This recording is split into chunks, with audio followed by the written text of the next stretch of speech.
اللہ رب العزت نے قرآن پاک کے اندر ارشاد فرمایا، یا ایھا الذین آمنوا توبوا الی اللہ توبۃ نصوحا، اے ایمان والو، بار بار یہ اللہ مخاطب فرماتا ہے ایمان والوں کو۔ جہاں بھی آتا ہے یا ایھا الذین آمنوا، اے ایمان والو، تو اللہ رب العزت اس آیت کے اندر ارشاد فرماتا ہے کہ اے ایمان والو توبہ کرو، لیکن توبہ نصوح کرو۔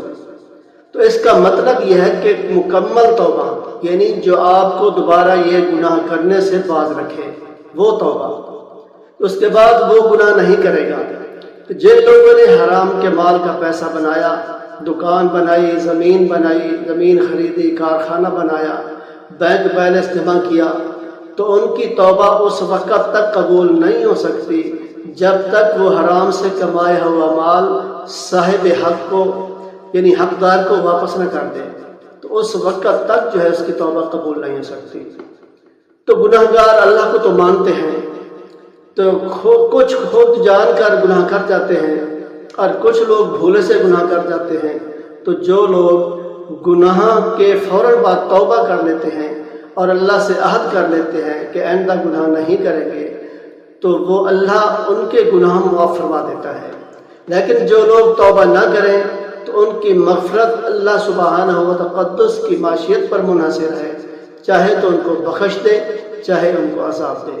تو یہ اللہ پر منحصر ہے، اللہ اپنی طاقت اور قدرت کے ساتھ جو ہے ان کو معاف فرما دے، اپنی رحیمیت اور اپنے رحمان ہونے سے ان کی مغفرت فرما دے، ان کی بخشش فرما دے، یا چاہے ان کو عذاب دے دے، یہ اللہ پر منحصر ہے۔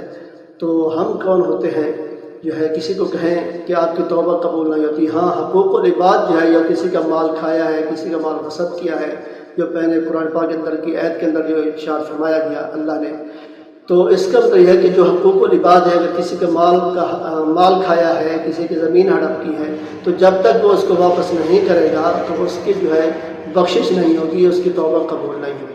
تو اللہ تعالیٰ سب کے سب محفوظ فرمائے اور صحیح معنی کے اندر توبۃ نصوح کرنے کی توفیق عطا فرمائے، آمین۔ وآخر دعوانا ان الحمد للہ رب العالمین۔